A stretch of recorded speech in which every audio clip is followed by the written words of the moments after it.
ಮಾಡಿದಾಗ ನಮ್ಮ ಲೋಕನಿ ಸರ್ ಅವರು ಅವತ್ತು ಎರಡು ವರ್ಷದಿಂದ ನಮ್ಗೆ ಯಾಕೆ ಸಿಗಬಾರ್ದಾಗಿತ್ತು ಅನ್ನುವಂಥ ಒಂದು ಮಾತು ನನ್ನ ಮನದಾಳದಲ್ಲಿ ನಾನು ಈಗಾಗಲೂ ನೆನೆಸುತ್ತಿದ್ದೆ. ಈಗ ಗುರು ಬ್ರಹ್ಮ, ಗುರು ವಿಷ್ಣು, ಗುರು ಮಹೇಶ್ವರ, ಗುರುವೇ ಸಾಕ್ಷಾತ್ ಪರಬ್ರಹ್ಮ ಅನ್ನುವಂಥ ಒಂದು ವಾಕ್ಯ ಎಲ್ಲರಿಗಿಂತ ಶ್ರೇಷ್ಠವಾದಂಥ ವ್ಯಕ್ತಿ ಜೀವನದಲ್ಲಿ ಅಥವಾ ನಾಡಲ್ಲಿ ಇದ್ದರೆ ಗುರು ಅನ್ನುವಂಥ ಮಾತು ಎಲ್ಲರಿಗೂ ಪ್ರಚಲಿತವಾದಂಥ ಮಾತು.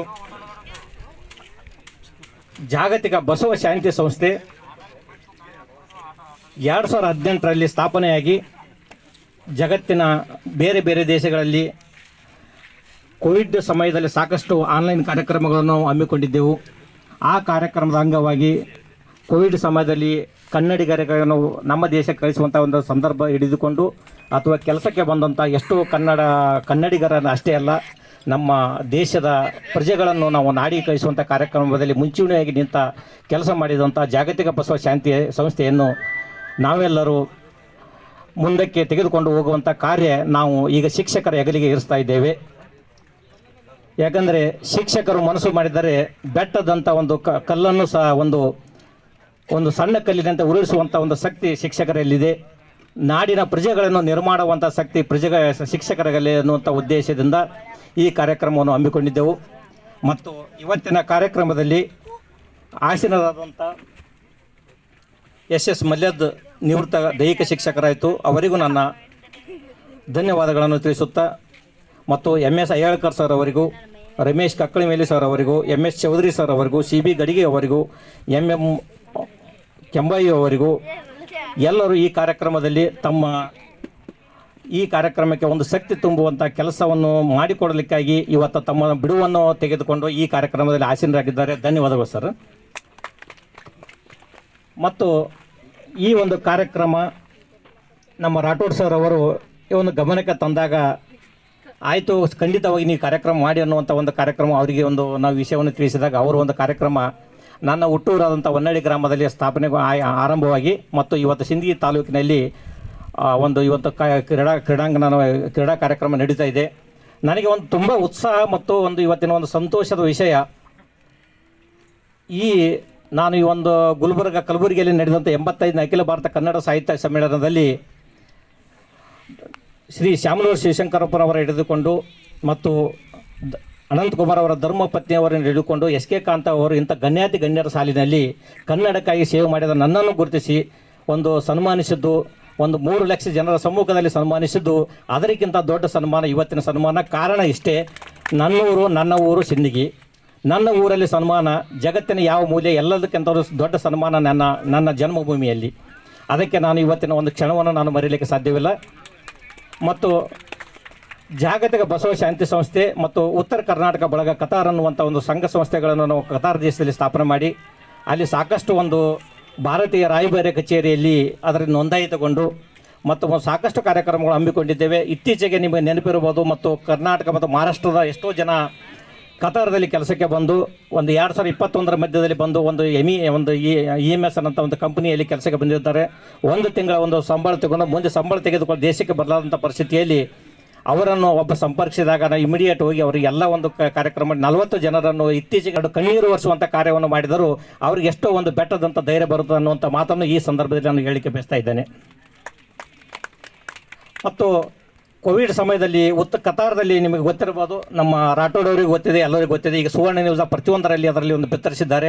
ಎಷ್ಟೋ ಜನ ಆಯಿತು ಮತ್ತು ಸ್ಪೆಷಲ್ ವಿಮಾನ ಸೌಕರ್ಯ ಆಯಿತು, ಎಲ್ಲವನ್ನು ಕರ್ನಾಟಕ ಸರ್ಕಾರದ ಜೊತೆಯನ್ನು ಮಾತಾಡಿಕೊಂಡು ಮತ್ತು ಅದರ ಜೊತೆಗೂ ಮತ್ತು ಅವರನ್ನು ಸುರಳಿತವಾಗಿ ದೇಶಕ್ಕೆ ಕಳಿಸುವಂಥ ವ್ಯವಸ್ಥೆ ಆಯಿತು.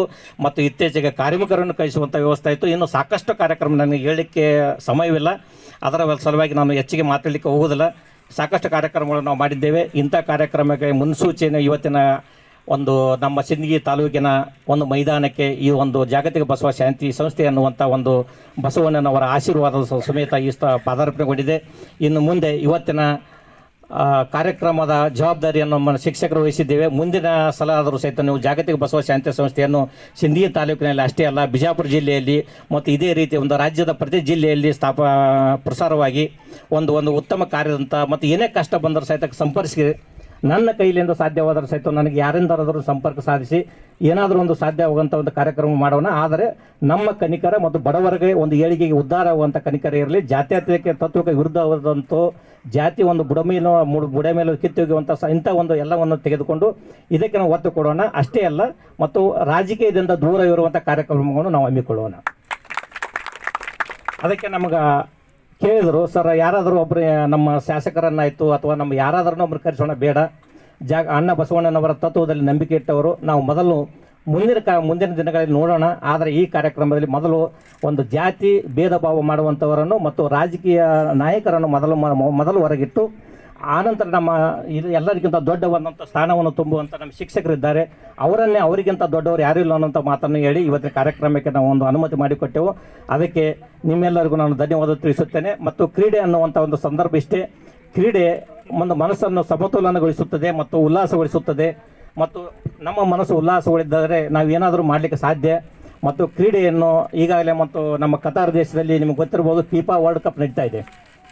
ಈಗ ಅದರಲ್ಲಿ ತುಂಬ ಒಂದು ಸಿದ್ಧತೆ 3 ವರ್ಷ 4 ವರ್ಷದಾದರೂ ಸಿದ್ಧತೆ ಮಾಡಿಕೊಂಡು ಬರ್ತಾರೆ. ಫಿಫಾ ಅನ್ನೋದು ನಿಮ್ಗೆ ಗೊತ್ತಿರಬೇಕು, ಇವತ್ತು ಚೀನಾದಂಥ ಒಂದು ಬೃಹತ್ ರಾಷ್ಟ್ರಕ್ಕೆ ಒಂದು ಫಿಫಾ ವರ್ಲ್ಡ್ ಕಪ್ ನಡೆಸುವಂಥ ಒಂದು ಸಾಧ್ಯತೆ ಆಗಿಲ್ಲ. ಅಂಥ ಒಂದು ಪುಟ್ಟ ರಾಷ್ಟ್ರ, ಜಗತ್ತಿನಲ್ಲಿ ಪ್ರಥಮ ಸ್ಥಾನದಲ್ಲಿರುವಂಥ ಶ್ರೀಮಂತ ರಾಷ್ಟ್ರ ಕತಾರ್ ದೇಶ ಒಂದು ಕೆಚ್ಚೆದೆಯಿಂದ ಒಂದು ಧೈರ್ಯದಿಂದ ಒಂದು ಈ ಕಾರ್ಯಕ್ಕೆ ಕೈ ಹಾಕಿದೆ. ಈಗಾಗಲೇ ಸಾಕಷ್ಟು ಒಂದು 15ರಿಂದ 21 ಹೊಸ ಒಂದು ಸ್ಟೇಡಿಯಂಗಳನ್ನು ಮತ್ತು ಅಷ್ಟೇ ಅಲ್ಲ, ಒಂದು ಫಿಫಾ ಒಂದು ವರ್ಲ್ಡ್ ಕಪ್ ನಡೆಸಬೇಕಾದ್ರೆ ಅವರದೇ ಆದಂಥ ಒಂದು ರೂಲ್ಸ್ ರೆಗ್ಯುಲೇಷನ್ ಇರುತ್ತೆ. ನಿಮ್ಮ ಜನಜೀವನ ಹೆಂಗಿರಬೇಕು, ಅಥವಾ ಒಂದು ನಾಗರಿಕರು ಹೆಂಗಿರಬೇಕು, ಅಥವಾ ಲೇಬರ್ ರೂಲ್ಸ್ ಹೆಂಗಿರಬೇಕು, ಪ್ರತಿಯೊಂದು ಗೈಡ್ಲೈನ್ಸ್ ಅವ್ರು ಫಾಲೋ ಮಾಡಬೇಕು. ಅಂದಾಗ ಮಾತ್ರ ಫಿಫಾ ನಡೆಸಲಿಕ್ಕೆ ಅವ್ರು ಅವಕಾಶ ಕೊಡ್ತಾರೆ. ಎಲ್ಲವನ್ನು ದಾಟಿ ಕತಾರ್ ರಾಷ್ಟ್ರ ಒಂದು ಇಂಥ ಒಂದು ಪುಟ್ಟ ರಾಷ್ಟ್ರ ಜಗತ್ತಿಗೆ ಒಂದು ಮೆರುಗು ಕೊಡುವಂಥ ಫಿಫಾ ವರ್ಲ್ಡ್ ಕಪ್ ಈಗ ಬರುವಂಥ ಒಂದು ಅಕ್ಟೋಬರಿಂದ ಇದು ನವೆಂಬರ್ ಸ್ಟಾರ್ಟ್ ಆಗಿ ಡಿಸೆಂಬರ್ 18ರವರೆಗೆ ಕೊನೆಗೊಳ್ಳುತ್ತದೆ. ಅಂಥ ಸಂದರ್ಭದಲ್ಲಿ ನಾವು ಒಂದು ಸರ್ಕಾರಿ ಹುದ್ದೆಯಲ್ಲಿ ಇರುವಂಥ ನಮ್ಮಂಥವರಿಗೆ ಅಕ್ಟೋಬರ್, ನವೆಂಬರ್ ಮತ್ತು ಡಿಸೆಂಬರ್ವರೆಗೂ ನಮಗೆ ರಜೆ ಒಂದು ಖಂಡಿತ ಅವ್ರು ಕೊಡೋದಿಲ್ಲ. ಈಗಾಗಲೇ ನಮಗೊಂದು ಸರ್ಕ್ಯುಲರ್ ಬಂದಿದೆ, ನೀವು ಒಂದು ಸರ್ಕಾರಿ ಹುದ್ದೆಯಲ್ಲಿರುವಂಥ ಎಲ್ಲರೂ ಯಾರಿಗೂ ಒಂದು ರಜೆ ಕೊಡೋದಿಲ್ಲ. ಯಾಕಂದ್ರೆ ಫಿಫಾ ವರ್ಲ್ಡ್ ಕಪ್ ಅಂದರೆ ಬೇರೆ ಬೇರೆ ರಾಷ್ಟ್ರಗಳು, ಬ್ರೆಜಿಲ್ ಎಲ್ಲ ರಾಷ್ಟ್ರಗಳಿಂದ ಬರುವಂಥ ಒಂದು ಆಟಗಾರರು ಮತ್ತು ಈಗ ಸಾಕಷ್ಟು ಕಾರ್ಯಕ್ರಮಗಳು ಸಿದ್ಧತೆಯಲ್ಲಿ ನಡೆದಿದೆ. ಕಾರಣ ಇಷ್ಟೇ, ನಾನು ಕತಾರ್ ದೇಶದ ಒಂದು ಉದಾಹರಣೆಯನ್ನು ತೆಗೆದುಕೊಳ್ಳುವಂಥ ಉದ್ದೇಶ ಇಷ್ಟೇ ಇದೆ. ಆದರೆ ಏಕೆಂದರೆ ಕತಾರ್ ನಿಮ್ಗೆ ಹೇಳಿರ್ಬೋದು, ಒಂದು 30 ಲಕ್ಷ ಜನಸಂಖ್ಯೆ ಇರುವಂಥ ಒಂದು ಪುಟ್ಟ ರಾಷ್ಟ್ರ. ನೀವು ಹಬ್ಬ ಅಂದರೆ ನಮ್ಮ ಬಿಜಾಪುರ ಜಿಲ್ಲೆ ಅನ್ನಿ, ಆದರೆ ವಿಸ್ತೀರ್ಣದಲ್ಲಿ ಒಂದು ಜಿಲ್ಲೆಗಳನ್ನು ಕೂಡಿದುಕೊಂಥ ವಿಸ್ತೀರ್ಣ ಇರ್ಬೋದು. ಜನಸಂಖ್ಯೆಯಲ್ಲಿ 30 ಲಕ್ಷ, ಅದರಲ್ಲಿ ಒಂದು ನಮ್ಮ ಭಾರತೀಯರು ಒಂದು 7ರಿಂದ 8 ಲಕ್ಷ, ಅದರಲ್ಲಿ ಕನ್ನಡಿಗರು ಒಂದು 20ರಿಂದ 25 ಸಾವಿರ.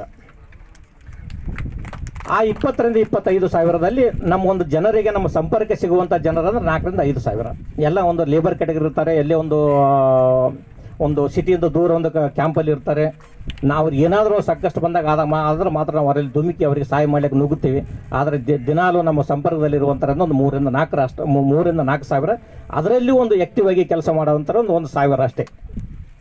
ಯಾಕಂದರೆ ಎಲ್ಲರಿಗೂ ಒಂದು ಜನಸೇವೆ ಮಾಡುವಂಥದ್ದು ಮತ್ತು ಮತ್ತೊಂದು ಸೋಷಿಯಲ್ ವರ್ಕ್ ಮಾಡುವಂಥವ್ರು ಒಂದು ಕೆಲವರು ತಮ್ಮ ನೌಕರಿ ಈ ರೀತಿಯಿಂದ ಇರ್ತಾರೆ. ಒಂದು 4-5 ಸಾವಿರ ಅಷ್ಟು ನಾವು ಲೆಕ್ಕಕ್ಕೆ ತೊಗೋಬೋದು. 1,000 ಒಂದು ಆ್ಯಕ್ಟಿವ್ ಆಗಿ ವರ್ಕ್ ಮಾಡೋಂಥ ಅಂಥ ಒಂದು ಪುಟ್ಟ ರಾಷ್ಟ್ರ ಇವತ್ತಿನ ಜಗತ್ತನ್ನು ಒಂದು ಇದು ಮಾಡ್ತದೆ. ಕತಾರ್ ರಾಷ್ಟ್ರದ ಹೆಸರು ತೊಗೊಳಕ್ಕೆ ನಿಮ್ಗೆ ಇದಕ್ಕಂದರೆ ಇದಾಗ ನಮ್ಮ ಇವರು ಲೋನಿ ಸರ್ ಹೇಳಿದ್ರು, ಮನಸ್ಸಿದ್ದರೆ ಮಾರ್ಗ, ಒಂದು ಏನನ್ನಾದರೂ ಸಾಧಿಸಬಹುದು. ನಾವು ಕೆಚ್ಚೆದೆಯಿಂದ ನಾವು ಒಂದು ಇಂಥದ್ದೊಂದು ಸಾಧಿಸಬೇಕನ್ನಂತ ನಿಮ್ಮ ಮನಸ್ಸಲ್ಲಿ ಗುರಿ ಇಟ್ಟು ಮುನ್ನುಗ್ಗಿದರೆ ಯಾವ ಅಡೆತಡೆನೂ ಬರೋದಿಲ್ಲ ಅನ್ನುವಂಥ ಒಂದು ಮಾತು ಅವ್ರು ಹೇಳಿದರು. ಅದೇ ರೀತಿ ಕತಾರ್ ರಾಷ್ಟ್ರ ಇಂಥ ಒಂದು ಫಿಫಾ ವರ್ಲ್ಡ್ ಕಪ್ ನಡೆಸಬೇಕಂತ ಒಂದು ಧೈರ್ಯ ಮಾಡಬೇಕಾದ್ರೆ ಅಷ್ಟೊಂದು ಸಾಮಾನ್ಯದ ಮಾತಲ್ಲ. ಯಾಕಂದರೆ ಈಗಾಗಲೇ ಚೀನಾ ರಾಷ್ಟ್ರ ಕೆಲವೊಂದು ಸಾಕಷ್ಟು ವರ್ಷಗಳಿಂದ ಒಂದು ಪ್ರಯತ್ನ ಮಾಡ್ತಾ ಇದೆ ಅದೊಂದು ಫಿಫಾ ನಡೆಸಬೇಕಂತೇಳಿ. ಇನ್ನೂವರೆಗೂ ಚೀನಾ ರಾಷ್ಟ್ರಕ್ಕೆ ಅದು ಅವಕಾಶ ಸಿಕ್ಕಿಲ್ಲ.